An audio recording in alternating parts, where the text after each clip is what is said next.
Tapi yang membuat saya kagum nih, WeCare mendapat apresiasi langsung dari Obama, Presiden Amerika Serikat, Iya. untuk khususnya melawan COVID. Itu gimana ceritanya itu ya?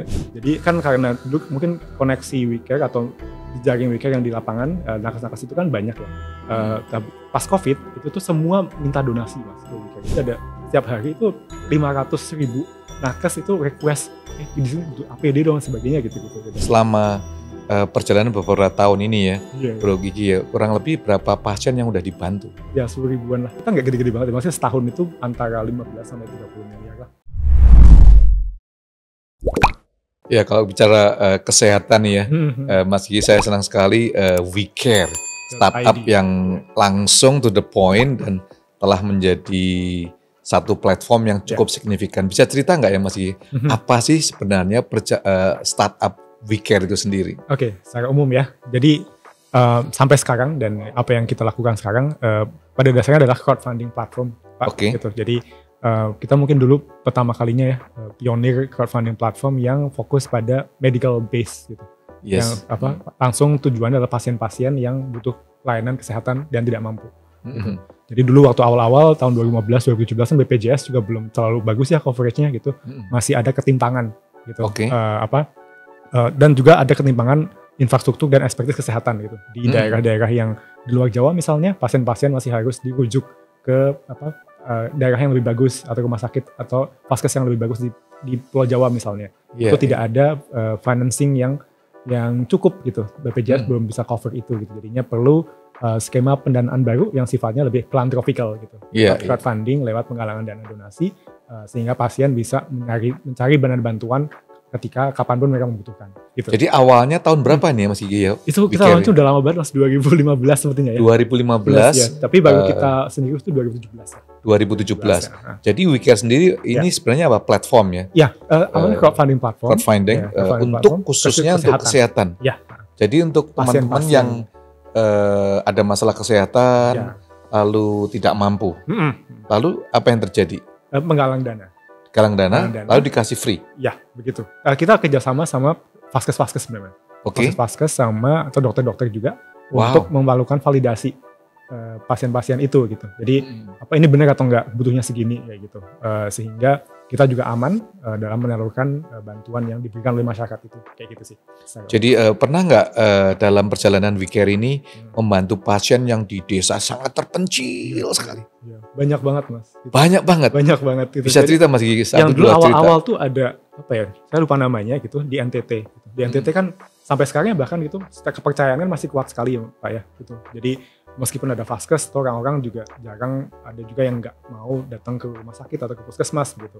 Jadi ada satu orang yang kepatok ular waktu itu, kepatok ular kakinya, gitu. Terus malah dilakukan prosedur-prosedur yang sifatnya tradisional. Meskipun tidak salah juga ya, kami menghormati prosedur-prosedur itu gitu. Tapi seandainya bisa dilakukan pengobatan yang lebih cepat gitu, yang lebih modern, harusnya sih bisa lebih cepat ditanganinya gitu. Nah itu terlambat ditanganinya karena satu memang nggak ada dana untuk perjalanan ke vaskes yang lebih bagus gitu, ke kota kayak gitu. Jadi mereka ke dukun gitu di desanya, dan itu common sih Pak. Itu kalau kita main-main ke sana gitu, program-program yang kita lakukan juga misalnya stunting dan sebagainya gitu. Kalau ke sana itu ya memang jalan itu susah sekali gitu.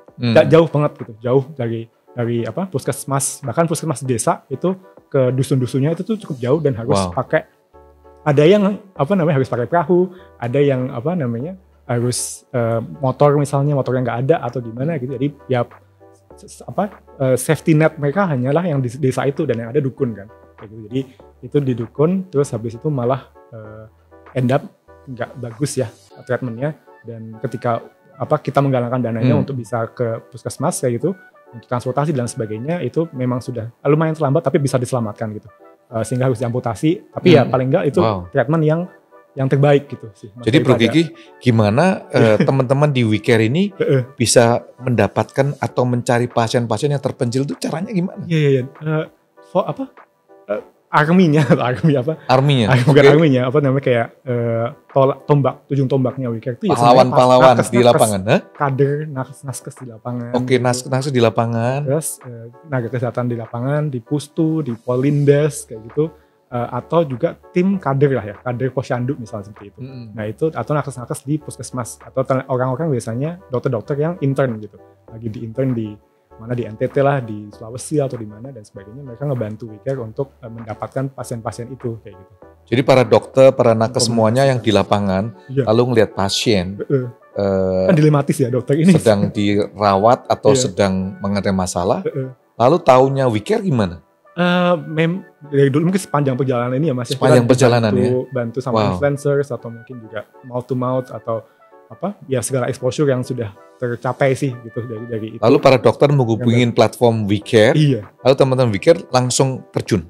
Ada yang apa? Kalau memang masih dalam jangkauan kita ya, ada misalnya ada campaigners atau volunteer WeCare di sana, bisa jadi kita langsung ngecek. Tapi paling kebanyakan dokternya aja sih. Dokternya yang membantu kita untuk apa validasi dokumen-dokumen, kita kirimin mereka. Ada yang masih kertas kayak gitu dokumennya. Itu hanya diberikan izin nih Mas Gigi, diberikan free gitu aja tanpa mereka bayar pasien-pasien ini. Kan donasi ya Mas ya. Jadi sebenarnya maksudnya WeCare terima donasi kan. Diberikan langsung ya udah free gitu aja. Sebenarnya ada platform fee ya Mas ya. Seperti crowdfunding lainnya kita ada platform fee 5%, itu yang mungkin sustaining kita. 5% untuk apa? Untuk platform fee WeCare.id, operating fee gitu. Untuk WeCare.id membantu operasional kita selama bertahun-tahun. Gitu. Wow. Sisanya benar-benar untuk mereka gitu.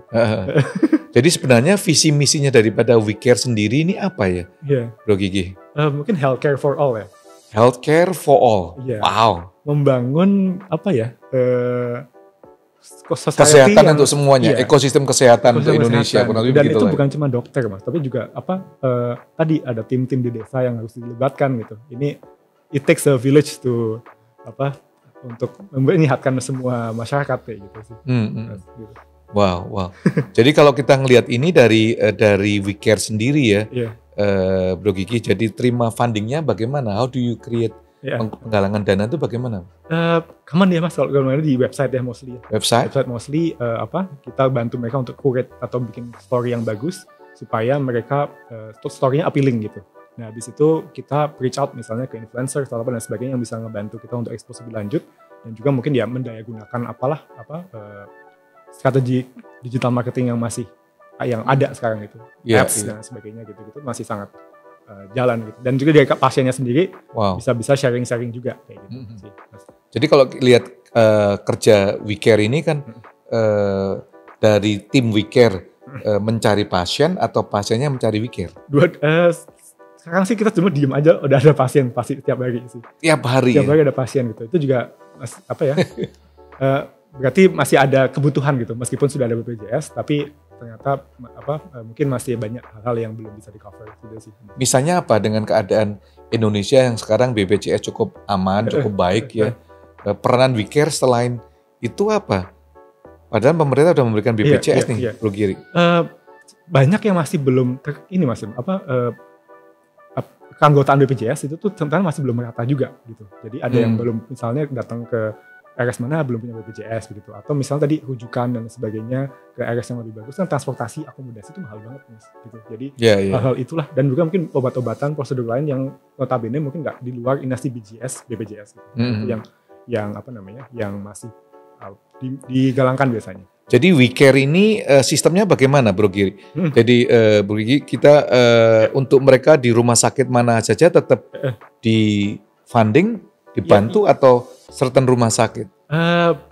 Dia tinggalnya di hospital hospital mewah gitu. Enggak. Enggak lah ya, enggak boleh ya. Enggak. Sebenarnya sih yang penting dokumennya bagus, dokumennya lengkap, dan kan kita disburse dana itu kan enggak setiap waktu semua, enggak sekali jalan sekali disburse banyak gitu, tapi pelan-pelan gitu. Jadi misalnya, ini butuh 50 juta gitu, kita disburse mungkin untuk pembayaran apanya dulu misalnya 10 juta gitu. Nanti dari situ transparansinya bagus nggak dari pasiennya gitu. Kalau dia nggak ngasih feedback setelah ditransfer yang pertama, itu kan berarti kurang bagus ya, berarti kita nggak transfer lagi kayak seperti itu. Jadi secara mitigasi resiko seperti itu. Yang penting secara dokumen lengkap, ada kebutuhan medisnya berapa, valid, mungkin ada surat keterangan dokter dan sebagainya gitu-gitu.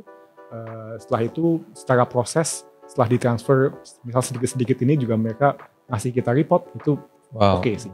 Gitu. Jadi selama perjalanan beberapa tahun ini ya, Bro Gigi ya, kurang lebih berapa pasien yang udah dibantu? Kalau sama COVID dan sebagainya itu kayaknya banyak sekali sih Mas. Puluhan ada ribu data lah. Puluhan? Ya 10 ribuan lah. 10 ribuan ya. Jadi kalau bicara funding berapa banyak kurang lebih yang udah diberikan? Kalau tadi sebenarnya tuh kita nggak gede-gede banget, maksudnya setahun itu antara 15 sampai 30 miliar lah kayak gitu yang biasa kita galangkan lah. Jadi ya sebenarnya di kisaran itu setiap tahun gitu sih Mas. Dan kan kita confidence untuk membiayai pendanaan yang sebenarnya nggak heboh-heboh banget Mas. Jadi misalnya sukses rate yang terbaik itu ketika pasien butuh 25 juta sampai 50 juta lah. Itu kan sebenarnya nggak yang 800 juta atau dan sebagainya. Itu jarang sebenarnya seperti itu gitu. Jadi low cost tapi high impact buat pasiennya kayak gitu. Wow.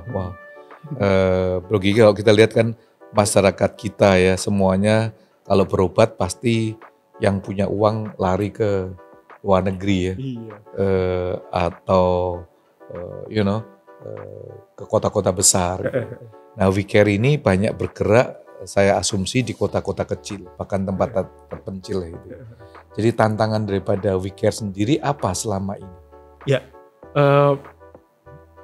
ini sih Mas, kan kalau kita bikin program-program itu kan juga secara transportasi dan sebagainya itu mahal sebenarnya, cukup mahal. Jadi ketika kita melakukan kunjungan pasien gitu misalnya, atau kita bikin pelatihan kader dan sebagainya di sana, itu logistik dan sebagainya itu cukup mahal gitu. Jadi disitunya sih Mas gitu. Jadi mengakses ke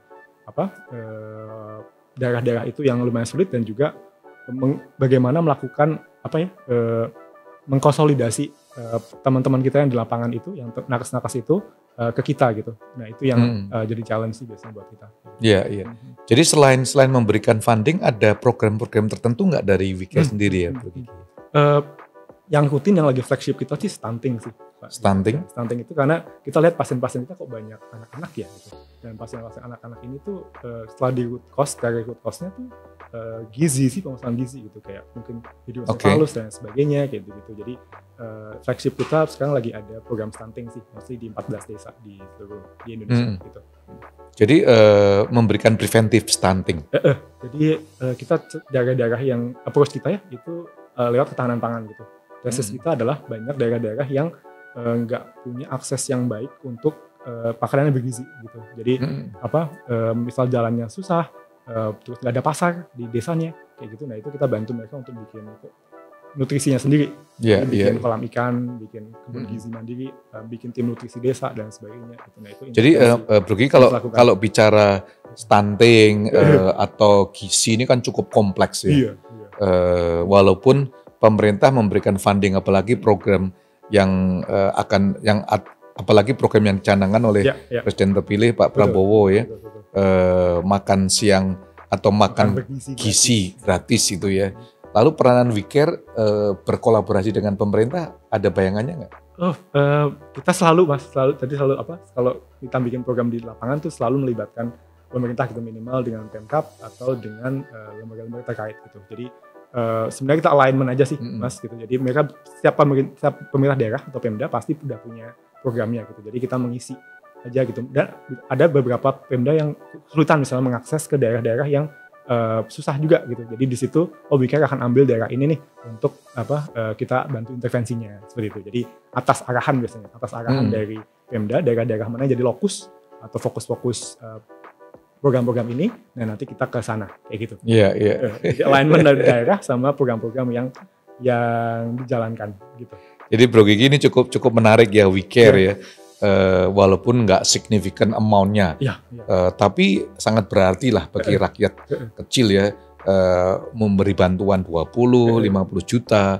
Tapi yang membuat saya kagum nih, WeCare mendapat apresiasi langsung dari Obama, Presiden Amerika Serikat, untuk khususnya melawan COVID. Itu gimana ceritanya tuh ya? Iya tuh, COVID itu juga sangat sesuatu yang mendewasakan kita lah Mas di WeCare juga gitu.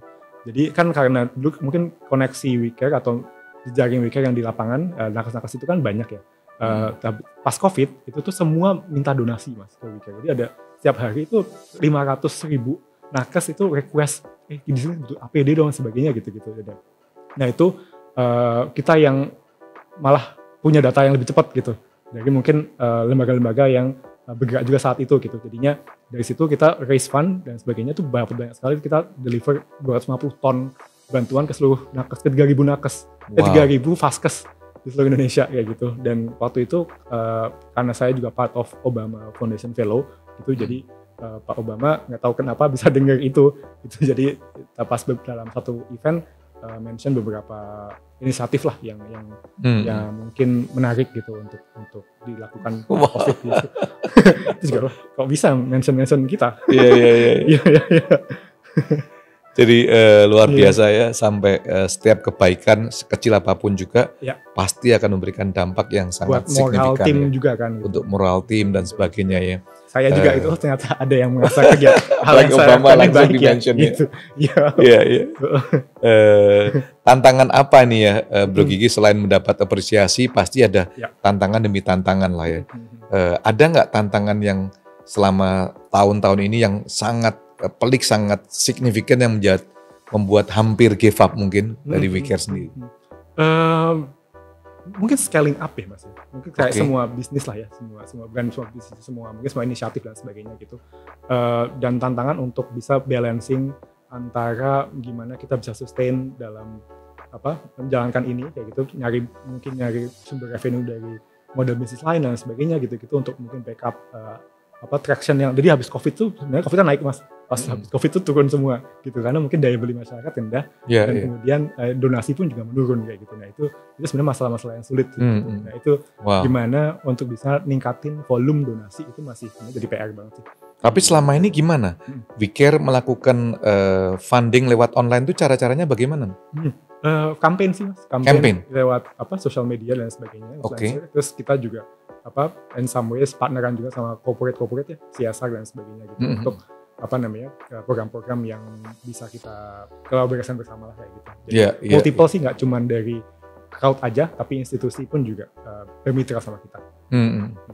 Jadi kalau kita ngelihat ya, ada antisipasi dari WeCare nggak ya, Bro Gigi ya, dengan program yang akan dilakukan oleh Presiden terpilih Pak Prabowo ya, tentang kesehatan yang menjadi concern daripada beliau. Terutama ini ya, yang stunting gitu ya. Stunting, gizi gitu ya. Bahkan tuberkulosis yang TBC yang akan menjadi peranan signifikan untuk dilenyapkan dari bumi Indonesia. Apa sih peranan daripada WeCare? Ada antisipasi tersebut nggak? Sebenarnya kalau yang makan siang gratis dan sebagainya itu kan solving stunting ada dua approach ya, masih ada intervensi spesifik sama sensitif gitu.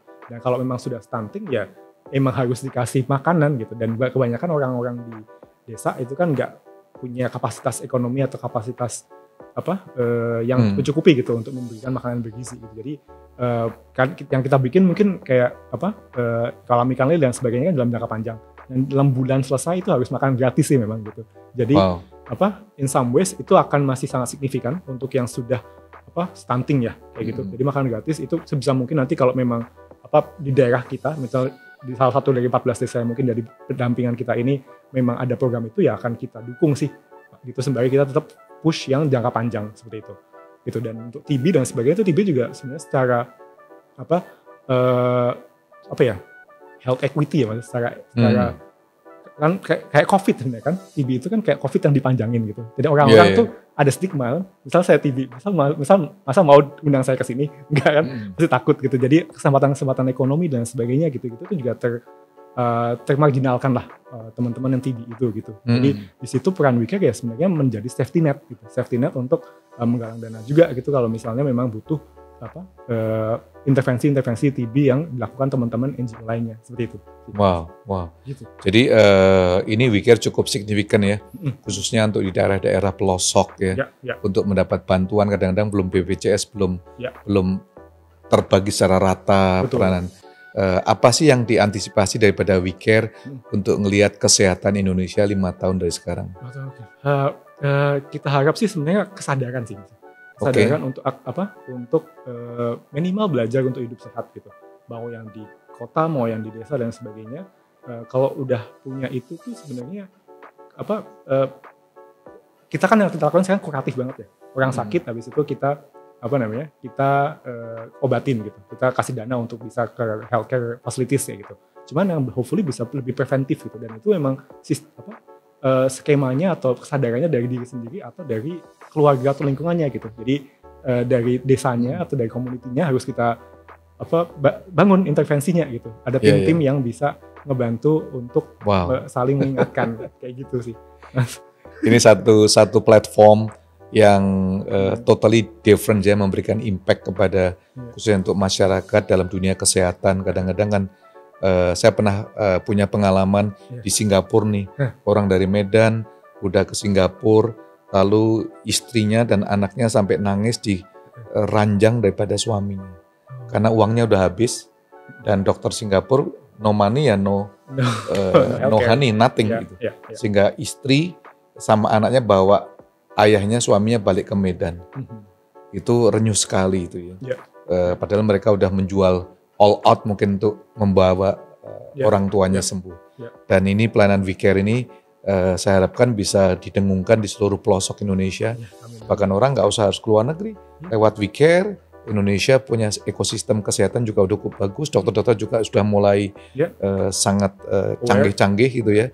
Peralatan juga the best, dan WeCare ini bisa menjadi peranan yang sangat signifikan, kolaborasi dengan pemerintah, walaupun BPJS semuanya harus terus dikumandangkan, tapi orang yang immediately membutuhkan sesuatu yang belum punya BPJS, saya kira ini peranan yang luar biasa ya. Betul. So, Bro Kiki, thank you banget untuk waktunya.